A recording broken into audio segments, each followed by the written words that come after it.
C'est Eugène René Poubelle, alors préfet de la Seine, qui, en 1884, prend les premiers arrêtés obligeant les propriétaires d'immeubles à mettre à disposition de leurs locataires des récipients communs munis d'un couvercle pour qu'ils y déposent leurs déchets. C'est ainsi que naissent ce que l'on appelle aujourd'hui communément les poubelles. Mais Eugène ne s'arrête pas là. Dans ce même arrêté, il impose un tri minimal des déchets et organise les premiers ramassages réguliers au niveau de son département. Ce n'est finalement qu'après la Seconde Guerre mondiale que les poubelles deviennent d'un usage courant et que l'enlèvement des ordures est organisé par les municipalités. Ce système perdurera jusqu'en 2009, année de la publication de la loi Grenelle I. L'Agence de l'environnement et de la maîtrise de l'énergie devient l'un des opérateurs principaux de la transmission environnementale. En 2016, l'ADEME officialise l'arrêt progressif de la collecte au porte-à-porte, remplacé par l'installation des points d'apport volontaires dans les territoires ruraux et pour les logements collectifs. Dans la foulée, l'ADEME annonce la création de la redevance incitative, présentée comme la solution tarifaire à privilégier dans le cadre d'une gestion moderne des déchets.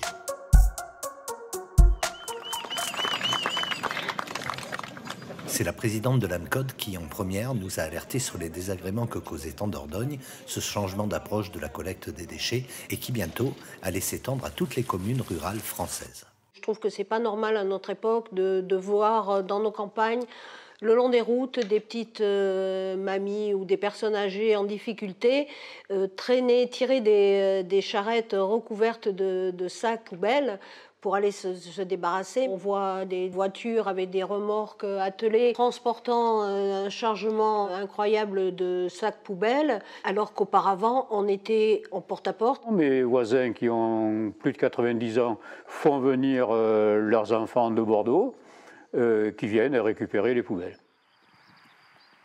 L'arrêt du ramassage des poubelles au porte-à-porte créerait donc de la discrimination. Allons retrouver Solange sur la route.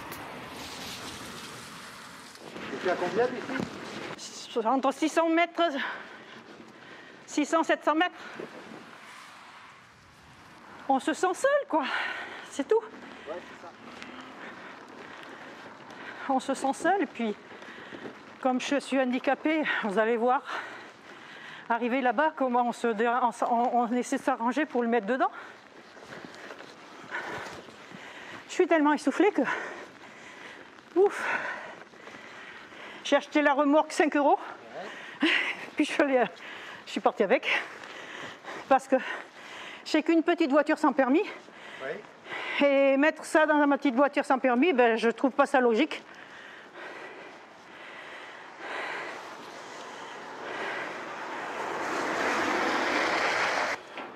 Je ne sais pas s'il rentre, on va tenter.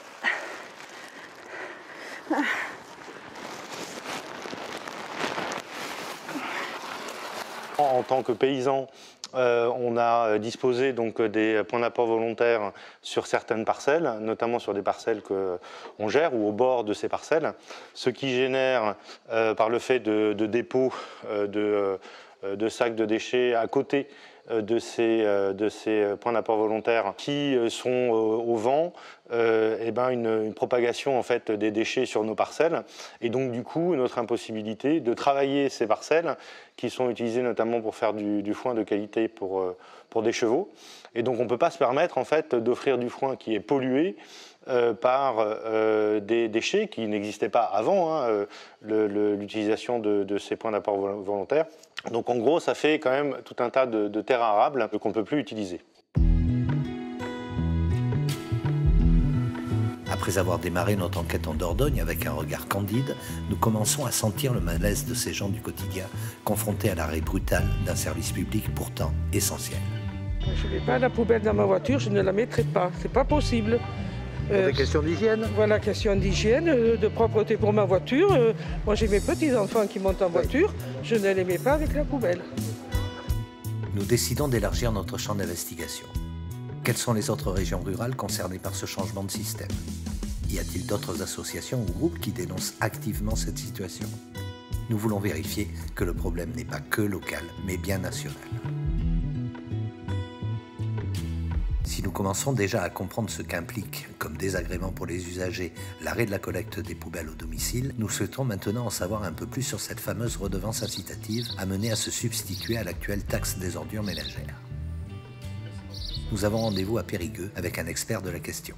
Le système borne redevance incitative est en totale contradiction avec la notion de service public, puisque toutes les personnes ne sont pas placées en égalité devant cette réglementation. D'autre part, rien n'est prévu pour les personnes âgées, les personnes handicapées, les gens du voyage, les touristes itinérants et autres. La gestion par la TOM est certes pas parfaite, mais c'est un système financièrement stable et éprouvé, ce qui n'est pas le cas avec la redevance incitative. Ce système génère énormément de manipulations, de facturation, beaucoup de personnel, donc forcément un système cher.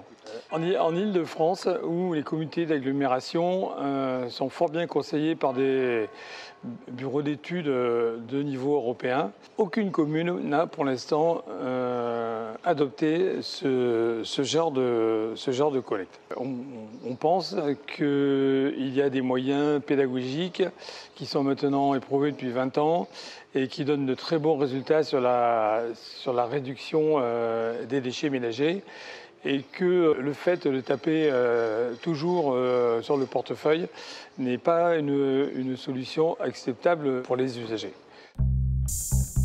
Fort de ces informations, nous prenons la direction de la Loire-Atlantique pour rencontrer les animateurs du collectif Libérer nos poubelles. La redevance incitative a été instaurée ici, en Estuaire-et-Sillon, en 2014. Tout comme d'ailleurs dans toutes les autres intercommunalités voisines qui petit à petit sont passées à la redevance incitative. Or au départ on a laissé entendre que si on instaurait la redevance incitative en triant on pourrait payer moins, mais avec le temps et les années qui passent on s'aperçoit que c'est tout le contraire, plus on trie, plus on paye. Et les usagers, abonnés, évidemment commencent à protester par rapport à ces hausses. Et là, très récemment, le 9 décembre dernier, une hausse d'environ 50% a été votée par le Conseil communautaire. Et c'est là que, effectivement, ça suscite du mécontentement et la volonté de mettre un frein à ces hausses, puisqu'en même temps, on nous a dit ça augmente, ce n'est pas de notre faute, mais ça continuera, il y aura d'autres hausses à venir encore derrière. Et donc aujourd'hui, on se retrouve avec des factures qui explosent et on a des gens qui commencent beaucoup à râler parce qu'ils font des efforts pour faire du zéro déchet. Ils mettent leur sac, leur sac noir, donc leur bac à la collecte, une fois ou deux par an. Et ils sont facturés de 6 levées. Parce qu'aujourd'hui, le forfait, c'est un forfait à 6 levées mini. Ça veut dire que même si on ne fait pas de déchets, on paye 6 levées. Donc il y a des gens qui payent 4 levées, alors qu'il n'y a pas eu de service public par rapport à ça. Ça faudrait se poser la question quand même, est-ce que c'est bien légal? Parce qu'on n'a pas le droit de facturer un service s'il n'a pas été rendu. On a un fonctionnement qui fait que chacun supporte, et pas du tout forcément à la mesure de son engagement sur la réduction de ses propres déchets. Auparavant, les camions venaient toutes les semaines. Et constatant que les gens faisaient des efforts et apportaient un peu moins de déchets, ils se sont dit, nous, on va venir moins souvent. Comme ça, si on vient 2 fois moins, on va faire des économies. Donc, un camion devait passer tous les 15 jours pour remplacer un camion qui passait toutes les semaines. Mais ils ont dû faire le calcul sur les volumes d'avant. Et ils ne se sont pas rendus compte qu'en passant tous les 15 jours, ils auraient le double de déchets. Donc, ils se sont retrouvés avec un camion à double benne qui coûtait très cher, qui vient, mais qui doit repartir et revenir et faire le double de trajet, ce qui correspond exactement à la même situation qu'avant, ça n'a rien amélioré. Par contre, ça a dégradé le service du public, puisque maintenant, on doit garder chez nous, stocker, ce qui est désagréable. Nous, on s'en tire en pleine campagne, on s'en tire toujours. On a des poules et on a de l'espace. Mais les gens du centre-ville de Savenay, qui ont des petits logements ou des studios, se retrouvent avec des poubelles qui s'accumulent et ils n'ont vraiment pas le volume pour le faire. Il y a une position des élus qui est très étonnante. Ces gens-là, on a voté pour eux. Quand il y a eu cette augmentation qui est prohibitive et vraiment exagérée, voilà, il n'y a pas un élu de commune, sur toute la communauté de communes, qui a écrit dans son bulletin municipal une seule ligne pour défendre ses administrés. On se dit, mais pourquoi ? Pourquoi ils ne nous ont pas défendus ? Pourquoi ils ont voté à l'unanimité ? Pourquoi ils n'ont pas protesté ? Pourquoi ils ne se sont pas rangés de notre côté ?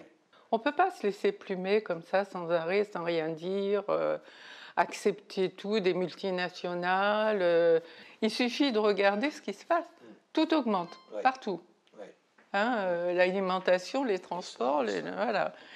Et en plus, on va nous saquer avec les déchets. Alors qu'on fait ce qu'il faut depuis des années. Qu'on composte, qu'on trie, qu'on réduit. Et on va se laisser faire ? Non.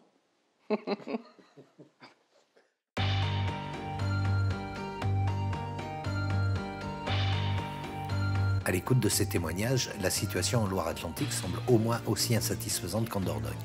Modification du mode de collecte, augmentation prohibitive des tarifs et ressentiment exprimé à l'égard des élus, totalement absents à défendre les intérêts de leurs administrés.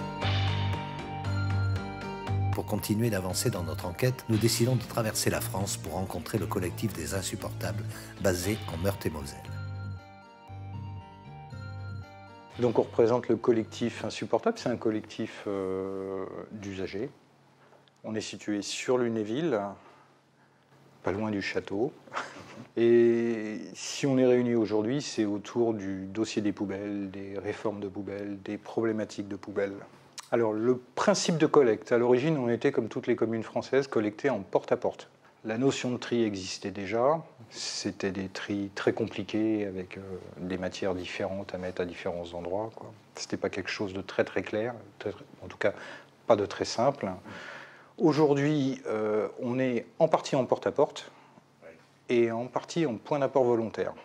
La vraie difficulté du PAV, c'est en ville, où les gens qui étaient habitués à sortir un bac sont obligés d'aller faire 600-700 mètres avec un sac qui est petit, parce qu'on n'a pas non plus des grosses ouvertures, donc ça implique des déplacements relativement importants et fréquents. Et la difficulté, elle aussi, pour les personnes âgées, les personnes qui se déplacent avec un déambulateur, là, pour eux, c'est devenu carrément un calvaire, quoi. Donc ici, dans ce quartier-là, c'est le PAV. Massivement, oui. Toute la vieille ville est équipée de points d'apport volontaires. Ça, c'est pas un PAV, hein ? Non, non. D'accord. Enfin, ça l'est devenu. Oui, c'est ça. Oui. Voilà, c'est l'implantation typique des PAV par chez nous, avec soucis techniques.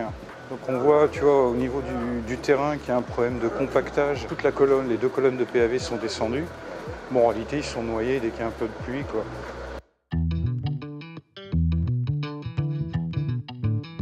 Alors en amont de la réforme, il n'y a absolument aucune consultation.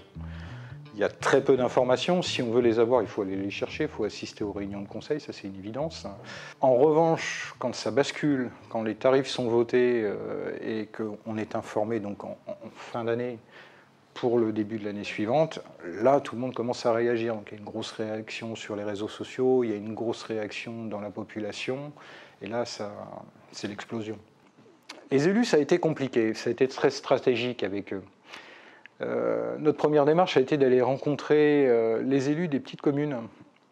Il faut comprendre qu'à l'époque, nous, on avait lu le dossier. Et au niveau de l'intercommunalité, parce qu'en fait, cette délégation de service était dans les mains de l'intercommunalité, au niveau des communes, ils n'avaient pas forcément tous lu le dossier. C'est un mode de fonctionnement qui est relativement classique. Il y a quelqu'un qui décide au niveau de l'interco, qui mène le dossier. Tout le monde dit oui, baisse la tête. Ils font un peu le canard comme sur la plage arrière. Tout le monde signe, mais personne ne lit les petites lignes. Une fois qu'on a lu les petites lignes, notre première démarche a été de rencontrer ces gens-là et de leur expliquer ce qui allait changer pour eux. C'est chacun dans son coin qui fait son petit truc et puis qui agit après au niveau de la communauté quand ils nous représentent là-bas. Mais dans la consultation de la population, là, c'est zéro. Leur métier, ce n'est pas les déchets. Hein. Leur métier, c'est de gérer une commune. Ça ne leur donne pas, je dirais, la science infuse et la compétence qu'il faut pour ça. Tant qu'à être loin de chez nous, complètement à l'est de notre beau pays, nous partons visiter le département voisin, la Haute-Marne, où nous attendent les animateurs d'un nouveau collectif politiquement très remonté. On a besoin d'avoir une vision claire et les politiques, ils n'y sont pas du tout, ils n'ont pas cette préoccupation de fait par rapport au quotidien des personnes. Ça, c'est déjà un point. Par rapport à l'impact écologique sur le plan du déplacement des véhicules, des centaines de véhicules qui sont déplacés pour mettre les déchets dans les coffres de voitures pour les amener 1 à 2 fois par semaine, ça n'a pas de sens. Et ça, c'est pas intégré dans leur analyse, dans leur raisonnement. Et derrière, ça montre bien qu'il y a des rapports de pouvoir d'une part, et puis derrière les rapports de pouvoir, il y a toujours la notion à qui ça profite, quoi. Et là c'est une ambiguïté que nous, on ne peut pas accepter en l'état. Dans une société où on encourage, quelquefois même oblige le citoyen à une participation active, à l'éco-responsabilité, ou le fait d'œuvrer pour un monde meilleur, hein, globalement, eh bien, le manque de dialogue avec les décisionnaires ne peut que conduire à la colère, à la violence, à des incivilités ou en tout cas à l'incompréhension. En fait, un bon vivre ensemble et une transition écologique réussie ne peut pas passer par un manque de communication ou un manque de dialogue avec les décisionnaires. C'est pas possible, c'est un fonctionnement collectif qui doit impliquer chaque acteur. Et donc, en fait, si ces ingrédients ne sont pas là, eh bien, la transition écologique, à mon sens, ne sera qu'interrompue, retardée, mal comprise, voire, en tout cas, mal vécue, avec potentiellement une sorte de résistance de la part des citoyens qui peuvent être considérés comme oubliés dans ce processus de transformation écologique. Je ne dis pas qu'ils ne réfléchissent pas, mais c'est un peu ça quand même. Moi, je pense que c'est ça. Mais ils sont dans un autre cadre, ils vont une démarche plus globale, sans prendre l'intérêt du citoyen, de la vie réelle. Donc, mais le ressenti, le quotidien de la ruralité comme nous, nous, on a encore un gros bourg. Il y a des petits villages qui sont... c'est des désertifications quand même. Donc là, c'est compliqué. Il n'y a plus de lieu de rassemblement, il n'y a plus de boulangerie, il n'y a plus rien. Il n'y a plus que les apports volontaires. Oui, même plus les poubelles, oui, il n'y a plus que les poubelles. Dans le village à côté, c'est la Haine qui a 3 km, ils ont mis des bancs à côté des points d'apport volontaires. Pour le pique-nique? Ah non, mais là ils l'ont fait. Les territoires ruraux sont un pilier essentiel pour réussir la transition écologique et solidaire en France. Dans ce dossier sensible des déchets, personne ne conteste la nécessité d'adopter de nouveaux comportements plus vertueux. Mais on l'a bien compris, ce sont les choix techniques et la manière dont les élus locaux mènent ce changement d'approche qui posent problème. Nous voici aujourd'hui en Vendée, une région jusqu'ici réputée pour sa préoccupation écologique. Jusqu'à présent, en Vendée, on disait qu'on était les champions du tri. Donc voilà. C'est pour ça qu'à mon avis, ils ne vont pas trouver de grandes différences sur les tonnes de déchets à traiter. Vendée Grand Littoral a pris la décision de rendre tous les PAV en accès libre. Donc on ne comprend plus là. Ce n'est plus pour inciter à réduire les déchets. Et depuis le début, moi je leur écris que ce n'est pas une incitation à réduire les déchets, mais une incitation à déplacer la collecte. Parce qu'on a bien compris que la collecte en PAP coûte beaucoup plus cher qu'en PAV. Et donc ils maintiennent le porte-à-porte en maintenant le nombre de tournées, c'est ce qui est complètement aberrant aussi. Parce que du coup, c'est l'empreinte carbone qui en prend un coup. Parce que les gens, pour réduire le nombre de levées, pas pour réduire leurs déchets, mais pour réduire le nombre de levées, vont porter au PAV. Et d'ailleurs, les rippers s'étonnent du peu de poubelles qui sont sorties en ce moment. Ah mais moi je viens, regardez, j'ai mon vélo, des fois je prends mon caddie, je suis à pied. Je peux faire des fois 2-3 fois l'aller-retour parce que moi j'ai beaucoup de poubelles. Alors, donc, du coup, venir au PAV pour moi, ça ne me dérange pas. Ça vous dérange pas? Ah non, puis mon mari, quand on vient en voiture, on fait un sacré stock. Hein, je peux vous dire qu'on remplit. Hein. Moi, je vous dis, là, je suis en voiture, mais mon mari commence à tomber malade, là, vous voyez? À un moment donné, je vais être à pied, moi. Eh oui. Oui, on est bien d'accord. Oui, et là, ça va commencer à poser problème. Bah, je continuerai. Mais je veux dire par là, je le ferai un temps, mais à un moment donné, en vieillissant. Bon, alors oui, alors, vos fils, vos enfants, votre voisine, bon, on va le faire une fois, deux fois. Moi, je trouve que... Le système ne peut pas reposer sur cette solidarité avec les voisins, etc. Puis la solidarité de nos jours, il n'y en a plus beaucoup. Voilà. Excusez-moi de dire ça, moi je suis assez franche là-dessus, je ne vais pas vous dire... non. Alors, ma situation est claire, j'ai mis une poubelle l'année dernière et je n'en mets pas. Alors je ne vois pas pourquoi je vais payer 200 € que je ne mets jamais une poubelle. Ma poubelle, elle est pleine de toiles d'araignée, je n'en mets pas. Alors j'ai compost, j'ai tout, moi je m'occupe de personne. Alors c'est ça, tout est fait sur place. Tout est fait sur place. Compostage. Voilà, et je mets une fois par an à la déchetterie. Voilà. D'accord. Alors 200 €, là, je ne suis pas trop d'accord. Hein. Et on ne vous a pas demandé votre avis? Non, on m'a rien demandé. On m'a juste demandé, tu payes tes impôts puis tu la fermes. Donc là, le service public, effectivement... Là, il reste à désirer, c'est sûr. Il y a un arrêt de car, vous pouvez aller voir, il est dans le noir. Les gosses, s'il faut descendre, c'est en pleine nuit. Et s'ils se font écraser, c'est normal. Et le PAV, là-bas, il est éclairé aussi? Rien. On est dans le noir, vous voyez, il fait, à partir de chez Mme Richard, il n'y a plus de lumière. Je payais 80 à 4. Mais là, je vais payer 200, toujours 100 mètres de poubelle. Alors là, il ne faut pas trop pousser le bouchon, quand même. Là, ça fait un peu gros. Hein. C'est vrai que si on le regarde de manière générale, la défense du service public en France et la crainte de sa remise en cause, en tout cas, c'est un thème récurrent du débat politique. La colère, elle peut être légitimée par la remise en question de ce service public de collecte des déchets qui dépend finalement de nos politiques actuelles. Si tout le monde semble bien d'accord avec l'idée de réduire sa propre quantité de déchets domestiques, force est de constater une nouvelle fois ici que le système patine.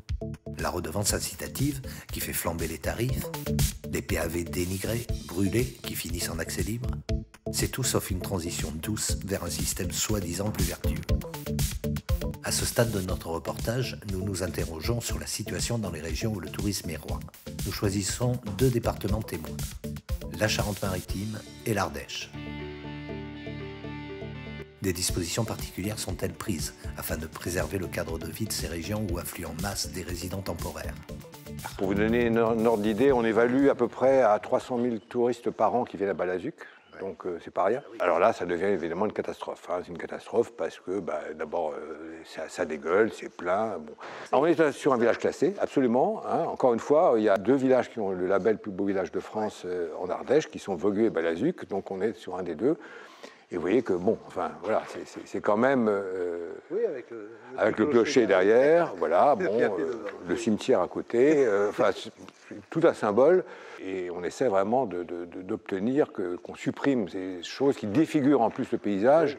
Alors nous sommes sur la commune de Saint-Pierre-de-Léron. Oui. C'est la commune principale de l'île de Léron. On est à 2200, 2500 l'hiver. On monte à 400 000 facile l'été. Alors nous, on a le droit à 13 levées à l'année, c'est-à-dire une par mois, on va dire. Voilà. Les résidences secondaires ont le droit à 4 levées par trimestre, qui sont perdues s'ils ne sont pas là, les gens. Ce n'est pas reconductible. Ça peut être un problème aussi. Nous, les habitants, c'est 13 levées à l'année. Et si on dépasse ces 13 levées? On paye. On paye à 3 €, je crois, la levée supplémentaire. Donc, on arrive à gérer l'hiver. Et notre grosse crainte, c'est quand on sera en famille l'été, qu'on reçoit plein de monde, et ça va se passer comme ça. Et les poubelles, ils auront des déchets de poissons. Même si on fait un tri sélectif, on parle de composteur, ce qu'on veut bien, mais il y aura toujours à mettre dans une poubelle. Et il n'est pas possible de laisser une poubelle en pleine chaleur. On peut mettre tout ce qu'on veut bien, des sacs bien protégés, on aura des soucis. On aura des odeurs et des soucis. Quand les résidences sont complètes, les ordures ménagères sont très vite remplies. Surtout les ordures ménagères. Parce que les gens arrivent avec des grands sacs, surtout le samedi par exemple, où c'est le changement de location. Ils arrivent le samedi et... c'est complet, donc ils laissent tout. Voilà, on ne va pas ramener ses poubelles à Paris ou autre. Voilà, c'est pas très agréable dans la voiture, quoi. Eh ben, ça marche pas, moi. Voilà. Oui, vous êtes en location, là? Location, oui. Ah, voilà. Et vous n'avez pas de carte. Et voilà. Et le code marche pas. Des conteneurs pas toujours très fonctionnels ou mal placés, qui défigurent en plus l'environnement. Notre collecte de témoignages critiques s'enrichit. Et ce n'est pas fini. Je commence à être épuisée, fatiguée de toujours être obligée de faire appel à quelqu'un, soit mes enfants, soit pour amener mes poubelles. On a beau faire le tri, on a beau faire le compost, on a beau faire tout ça, on a quand même toujours des poubelles. Et bon, l'hiver, ça peut passer parce qu'on peut les économiser, les mettre de côté. Mais quand arrive la chaleur, l'été, comme l'été passé, c'est infernal. Moi, je ne peux plus supporter une situation comme ça, alors qu'on paye et qu'on n'a pas de service qui nous est rendu. Et à force de se battre et de se battre, il n'y a rien qui bouge, il n'y a rien qui se fait. Et en plus de ça, on est deux à 72 ans dans la maison. Ça va que mon mari est quand même en bon état, en bonne santé, je peux le dire, que c'est lui qui fait un peu la navette et qui fait tout ça. J'ai dit, mais moi, j'ai une opération de hanche, une prothèse de hanche, une prothèse de genou. Je fais comment quand je suis seule? Toujours appeler, à demander, à demander.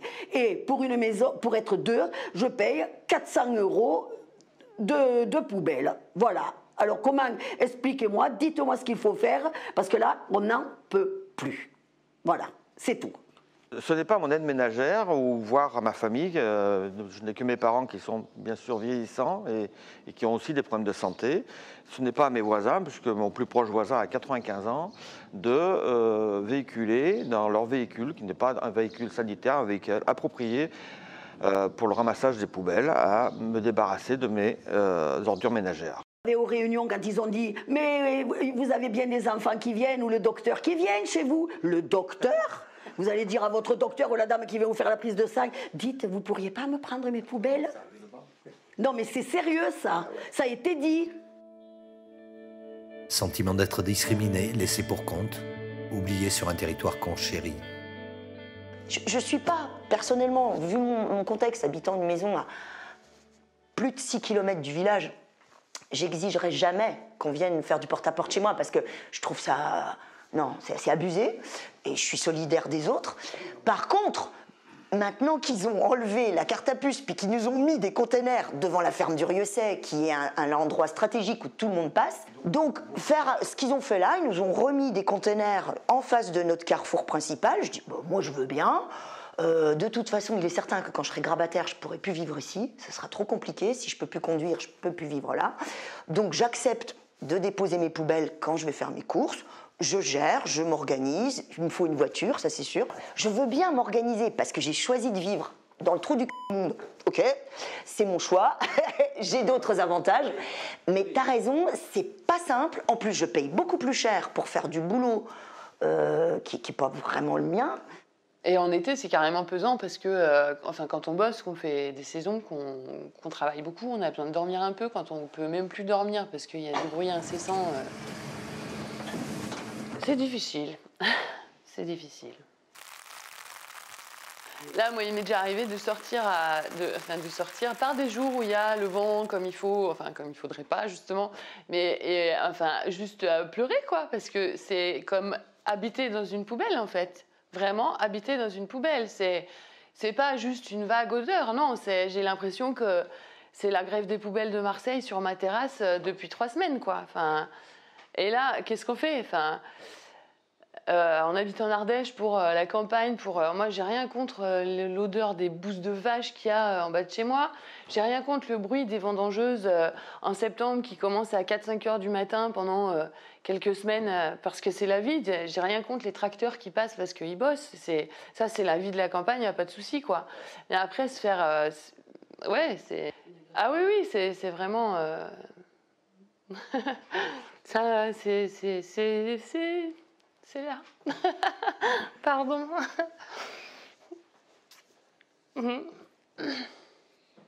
C'est pas facile, quoi.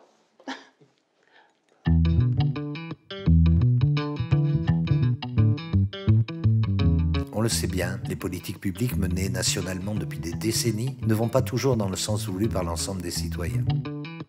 À un niveau local, on aurait pu attendre des maires et de leurs conseils, qui sont en charge de l'organisation des services publics municipaux, un peu d'écoute et d'empathie pour leurs administrés, notamment vis-à-vis des personnes les plus fragiles vivant sur leur territoire. Ce n'est clairement pas le cas.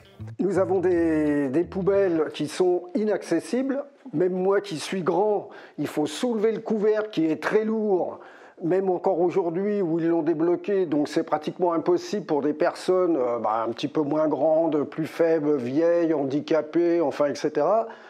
Ils n'ont pas accès aux poubelles, c'est trop haut. Je marche avec 2 béquilles, j'ai des escaliers pour descendre chez moi, donc mes poubelles sont actuellement depuis 1 an sur ma terrasse. Pour moi, les élus de terrain n'ont pas fait leur boulot. Ils ne se sont pas inquiétés des personnes qui avaient des problèmes. Je ne peux pas me déplacer. J'ai interpellé le maire, qui connaît quand même la situation, et je lui ai expliqué que je ne pouvais pas me déplacer, que donc ma poubelle serait déposée à l'entrée de chez moi. Il m'a bien dit, surtout, faites attention de ne pas la mettre sur la voie publique, autrement vous risquez un procès verbal. Quand on a mené dans les réunions des élus, on a mené un prospectus, on a été reçu par une brochette de 25 gendarmes qui étaient armés comme contre les gilets jaunes, quoi. Ça montre qu'il y a une volonté d'intimidation qui est dans le manque de respect de ce que le citoyen de base peut attendre du service public. Il y a un déni de la règle démocratique. Vu que le service n'est plus rendu pour moi, on pourrait s'attendre à ce que, bien sûr, on gagne sur les tarifs de ramassage des ordures, mais pas du tout, c'est l'inverse. Les tarifs augmentent, le service n'est plus rendu. Moi, j'ai vécu dans une dizaine de communes dans ma vie, c'est la première fois qu'on met fin au service public de ramassage des ordures. C'est la première fois que je vois ça. Je n'ai jamais vu nulle part. Je m'attends que la prochaine étape, ça sera peut-être, ils vont nous couper l'eau, il faudra aller chercher l'eau à la fontaine municipale. Je pense que c'est la prochaine étape. Comme on faisait dans le temps. Alors, écologie progressiste ou écologie punitive? En tout cas, la transition est vécue comme brutale par les usagers. Plusieurs choix dans le passé, déjà, ont créé des ruptures entre, justement, des décisionnaires politiques et des individus ou les concitoyens. Ça me fait penser, par exemple, à une décision qui a eu lieu à Bordeaux avec le maire ELV écologique qui avait imposé le fait de retirer le sapin qualifié d'arbre mort au profit d'un sapin qui était édifié en verre et en métal pour favoriser une approche écologique favorable. Finalement, on avait vu que cette expérience-là avait conduit à une grosse rupture avec les concitoyens, puisque ça faisait rupture finalement avec des traditions et avec la culture française, et tout ceci au détriment de l'acceptation finalement des individus. On se rappellera qu'en 2019, il me semble, il y a eu le défenseur des droits, à l'époque c'était M. Toubon, qui soulignait la même chose en disant oui, effectivement, il faut faire quelque chose pour les déchets, mais il ne faut surtout pas mettre un système qui est indigne et qui ne respecte pas les personnes qui ne pourront pas bénéficier de ce service au nom de l'égal accès, je dirais, à un service public qui a un intérêt pour tout le monde. C'est-à-dire que si on se retrouve avec des dépôts d'immondices et de la pollution dans une forêt, certes c'est une incivilité, mais l'impact c'est pour tout le monde. Et malheureusement on ne peut pas mettre un gendarme derrière tout le monde. Il faut essayer une nouvelle fois de travailler à l'adhésion des gens dans ce cadre, parce que ça a un impact sur la population, sur la faune, sur les chasseurs, etc., etc. Ce mouvement citoyen de contestation n'est pas une fronde. C'est un vibrant cri du cœur de milliers d'usagers de notre France rurale pour tenter de faire entendre leur voix. Cette expression populaire d'un profond mécontentement est tout sauf anodine, car elle vient mettre en lumière le fossé qui s'est lentement creusé entre d'un côté ceux qui organisent et gèrent la vie publique et de l'autre les citoyens devenus à la fois plus méfiants et plus exigeants. La solution idéale, en fait, on est il y a encore quelques années en arrière, il y avait un système de porte-à-porte. Qui fonctionnait. Alors, porte-à-porte, ça ne voulait pas forcément dire à la porte même de chaque maison, mais il y avait des points de regroupement qui étaient pour 2, 3 maisons. Les gens allaient porter, ils savaient que tel jour c'était ramassé, à tel jour, telle heure, ils allaient porter leur poubelle. Nous, on considère que c'est la bonne solution, et en plus, si on veut vraiment que les gens trient, parce qu'ici, ça n'encourage absolument pas le tri. Il n'y a rien d'incitatif. Au moins qu'ils nous mettent au moins des points où on puisse déposer facilement et où ce soit régulièrement vidé, parce que ça aussi, j'ai vu que par moments, c'était pas vidé, quoi.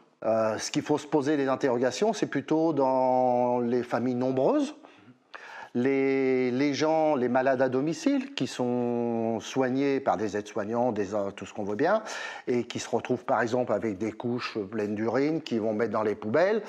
Qu'est-ce que ça va donner si les aides-soignants mettent les couches et les choses dans les poubelles pendant un mois? Ça doit être très compliqué. Ah ben, les personnes accueillies, c'est là-bas. Ça, c'est les déchets mix, puisque je mets tout ce qui est pot... Ça, c'est tout ce qui est recyclage, les sacs bleus. Plats médicalisés et tout, on le met là. Là, j'ai aussi les poches avec lesquelles il y a tout le soin médical, pansement d'escar, perfusion...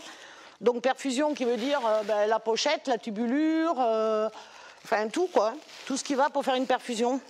Voilà, alors donc ça c'est pour une personne, parce qu'actuellement j'ai qu'une personne qui a besoin de protection, à savoir qu'habituellement j'ai 3 personnes qui portent des protections, donc le volume est multiplié par 3 habituellement.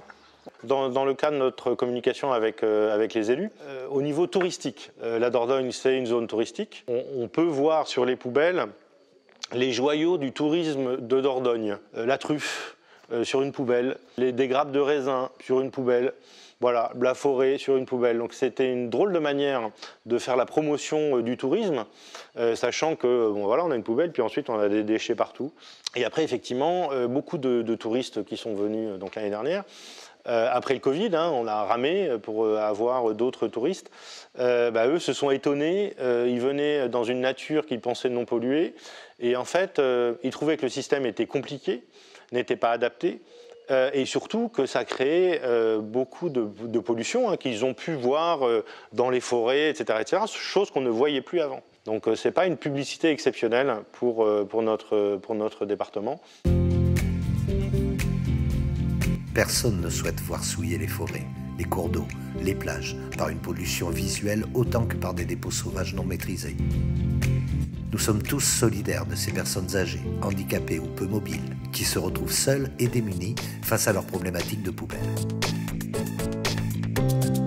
Les collectivités territoriales chargées par délégation de la gestion des déchets prennent-ils vraiment en considération la grogne des usagers? On est là pour traiter les ordures ménagères du mieux possible et de contraindre le moins possible de personnes à payer des sommes incroyables. Entre les promesses, les personnes en perte d'autonomie, on va bien sûr pas les laisser sur le côté. Les déclarations d'intention, et on va faire en sorte que la personne qui ne peut pas aller au bac, on y aille pour eux. Les effets d'annonce.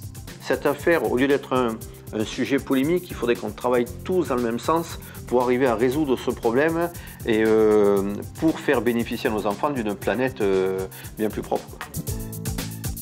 Ne serait-il pas tout simplement grand temps d'organiser une réelle concertation citoyenne dans le but de bâtir un nouveau système équitable de collecte des déchets domestiques qui n'oublierait personne? Et surtout, pourquoi s'obstiner à continuer à foncer droit dans le mur alors que tous les voyants sont dans le rouge? Pourquoi ne pas agir tant qu'il est encore temps et faire machine arrière afin de retrouver un système satisfaisant pour tous? C'est de la politique court-termiste, sans vision sur le long terme, et on sait qu'en fait, elle est vouée à l'échec, alors qu'il suffirait de peu de choses pour avoir une vraie politique efficace concernant la collecte des déchets, un tri beaucoup mieux maîtrisé et enfin un retour au service public. Mais pour cela, il faut que nous puissions en discuter, il faut pouvoir se mettre autour d'une table pour trouver des solutions qui soient satisfaisantes pour tous.